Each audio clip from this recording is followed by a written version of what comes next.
महाभारत दो महान योद्धाओं की कहानी। एक जन्म से कौरवों का, दूसरा पांडवों का, लेकिन उनका युद्ध केवल एक सवाल का उत्तर देगा। कौन था सबसे महान? कर्ण एक ऐसी शख्सियत जो जन्म से ही अपमान का शिकार हुआ, परंतु भाग्य ने उसे एक महान योद्धा बनाया।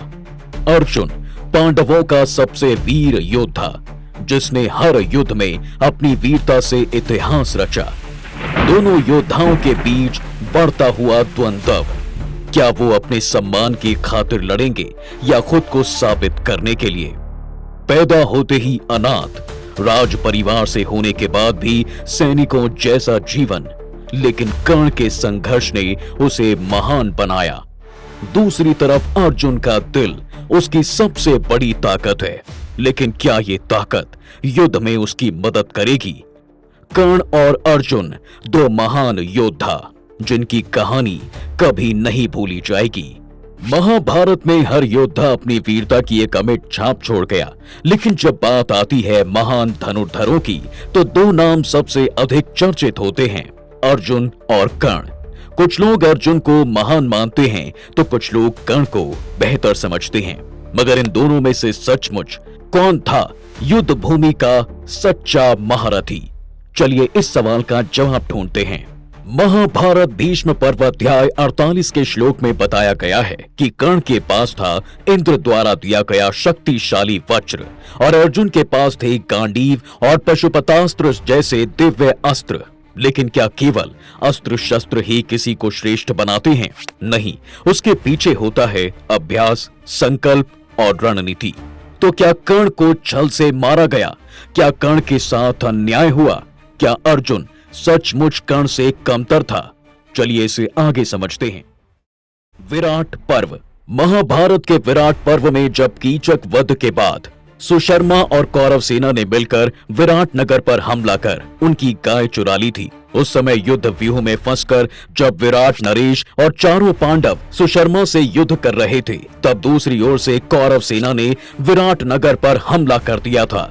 ऐसे में तब अर्जुन ने अपना ब्रह्मन लला का रूप त्याग कर गांडीव उठाया और राजकुमार उत्तर को सारथी बनाकर अकेले ही कौरव सेना का सामना करने चल पड़े।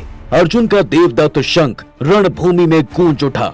शंखनाद सुनकर दुर्योधन चौंक गया और उसने भीष्म पितामह से कहा, ये तो अर्जुन के देवदत्त शंख की ध्वनि है। पांडवों का अज्ञातवास समाप्त नहीं हुआ है, इसका अर्थ है कि उन्हें पुनः वनवास जाना होगा। तो भीष्म ने उससे कहा, दुर्योधन, पांडव काल गणना में निपुण हैं, वे अवधि पूरे किए बिना सामने नहीं आते।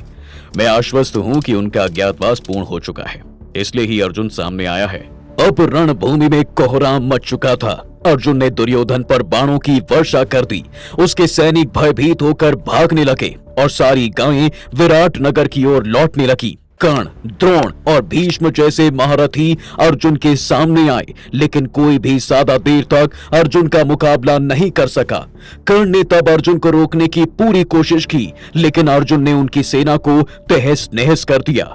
कर्ण के रथ के घोड़े और सारथी तक घायल हो गए और आखिरकार कर्ण को रणभूमि छोड़कर भागना पड़ा। गंधर्व युद्ध। जब कर्ण, दुर्योधन समेत कई कौरवों की अर्जुन ने बचाई जान। हस्तिनापुर की धरती पर पांडव वनवास भोग रहे थे, लेकिन इधर कौरवों के अहंकार की कोई सीमा नहीं थी। दुर्योधन अपने वैभव का प्रदर्शन करने और पांडवों को अपमानित करने के उद्देश्य से अपने भाइयों और मित्रों के साथ गंगा किनारे पहुंचा, जहां गंधर्वों के सेनापति चित्ररथ से उसकी भिड़ंत हो गई। चित्ररथ ने उसे चेतावनी देते हुए कहा, ये पवित्र भूमि गंधर्वों की है राजकुमार दुर्योधन, हम यहाँ की रक्षा करते हैं।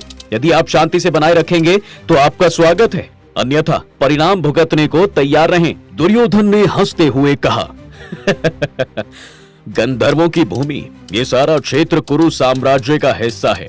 मुझसे मार्ग मांगने का साहस ना करो चित्ररथ। फिर क्या होना था? गंधर्वों ने दुर्योधन के इस अहंकार को सहन नहीं किया और युद्ध का ऐलान कर दिया।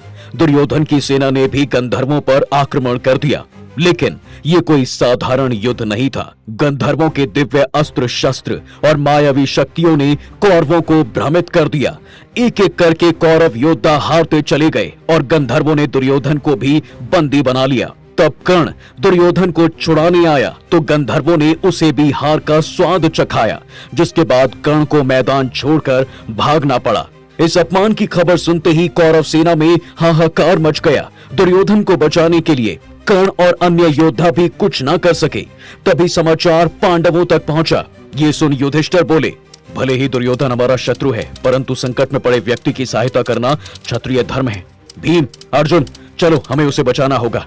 वहां पहुंचकर अर्जुन और भीम ने गंधर्वों को ललकारा। अर्जुन ने अपने गांडीव से दिव्य बाणों की वर्षा कर गंधर्वों को चकित कर दिया। भीम की गदा प्रहार से धरती कांप उठी। आखिरकार चित्ररथ ने युद्ध पर विराम लगाते हुए दुर्योधन को मुक्त कर दिया। इस युद्ध से भी पता चलता है कि अर्जुन कर्ण से बेहतर योद्धा था। जिन गंधर्वों के सामने कर्ण नतमस्तक था, उन्हें अर्जुन के सामने हथियार डालने पड़े थे। अर्जुन का युद्ध कौशल महाभारत के अनुसार अगर कहा जाए तो अर्जुन अद्वितीय था। वो लगातार सफल होता रहा। श्री कृष्ण के सारथी बनने से पहले भी वो हर युद्ध में सफल रहा था। वो एक ऐसा धनुर्धर था जिसका हर बाण सटीकता का प्रमाण था। अर्जुन को सव्यसाची कहा जाता था, यानी वो दोनों हाथों से बाण चला सकने में सक्षम था। युद्ध के हर मोर्चे पर उसकी विजय पताका लहराती थी। वहीं कर्ण, उसे कई मौकों पर हार का सामना भी करना पड़ा। गुरु द्रोण के गुरुकुल में अर्जुन ऐसा अकेला था जो हर अस्त्र शस्त्र चलाने में निपुण था। लेकिन कर्ण और अर्जुन के बीच लगातार प्रतियोगिता चलती रहती। गुरुकुल में भी अर्जुन को हराने के लिए कर्ण ने गुरु द्रोण से ब्रह्मास्त्र की विद्या मांगी थी, लेकिन द्रोण ने यह विद्या उसे देने से मना कर दिया था। तब कर्ण झूठ बोलकर परशुराम जी का शिष्य बना और उनसे इसकी शिक्षा ली। लेकिन जब परशुराम जी को इसके झूठ का पता लगा, तब उन्होंने कहा, कर्ण, तुमने मुझसे अपनी पहचान छिपाकर ये विद्या छल से सीखी है। जाओ, मैं तुम्हें श्राप देता हूं कि जब तुम्हें इस विद्या की सबसे ज्यादा जरूरत होगी, तब तुम इसे भूल जाओगे। और यही हुआ। जब महाभारत के युद्ध में 17वें दिन कर्ण को ब्रह्मास्त्र चलाने की सबसे ज्यादा जरूरत थी, तो वो इसका इस्तेमाल करना ही भूल गया और अर्जुन के हाथों उसे अपने प्राण गंवाने पड़े। लेकिन ये कहानी का एंड है। हमें फिर से थोड़ा पीछे चलना होगा। द्रौपदी का स्वयंवर। जब द्रौपदी का स्वयंवर हो रहा था, तब जिस धनुष को कोई उठा भी नहीं पा रहा था, उस पर अर्जुन ने आसानी से प्रत्यंचा चढ़ा दिया था। प्रतिदिन गांडीव जैसे भारी धनुष से लड़ना किसी साधारण बल वाले योद्धा के लिए संभव नहीं था। इस स्वयंवर में कर्ण और जरासंध भी धनुष पर प्रत्यंचा चढ़ाने में असफल हो गए थे, जबकि अर्जुन ने न केवल प्रत्यंचा चढ़ाई बल्कि उससे सटीक निशाना भी लगाया। उसके द्वारा लक्ष्य भेदने का जिक्र स्वयंवर पर्व श्लोक नंबर 19 और 20 में मिलता है, जिसमें साफ कहा गया है कि रुक्मी, सुनीत, वक्र, कर्ण, दुर्योधन, शल्य और शाल्व जैसे धनुर्वेद के ज्ञाता राजा भी प्रयत्न करके जिस धनुष पर प्रत्यंचा नहीं चढ़ा सके, उस धनुष पर अर्जुन ने पलक झपकते ही प्रत्यंचा चढ़ा दिया था। क्या कर्ण सचमुच सभी पांडवों से ताकतवर था? कुछ तो ये भी मानते हैं कि वो अकेले ही पांचों पांडवों के बराबर था। लेकिन जयद्रथ वध पर्व श्लोक नंबर 108 और 109 में बताया गया है कि युद्ध के 14वें दिन कर्ण ने भीम के मल्ल युद्ध का प्रस्ताव अस्वीकार कर दिया था। इसके अलावा 17वें दिन उसने खुद शल्य से कहा था कि शारीरिक बल में भीम सर्वश्रेष्ठ हैं। इसके अलावा दुर्योधन ने भी कीचक वध के बाद कहा था कि बलराम, भीम, कीचक और शल्य ये 4 लोग सबसे ज्यादा बलशाली थे, जिसमें उसने भी कर्ण का नाम नहीं लिया था। अभिमन्यु की हत्या।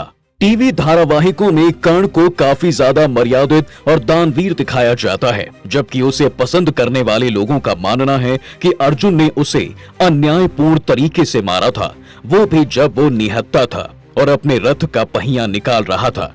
लेकिन क्या आप जानते हैं कि कर्ण ने खुद अर्जुन के बेटे अभिमन्यु की हत्या तब की जब वो निहत्था था। कर्ण ने सबसे पहले अभिमन्यु का धनुष तोड़ा और फिर अंत में अन्य योद्धाओं के साथ मिलकर अभिमन्यु पर वार किया। अपने बेटे की अन्यायपूर्ण मृत्यु को याद करते हुए ही बाद में अर्जुन ने वृषसेन को मारकर बदला लिया था।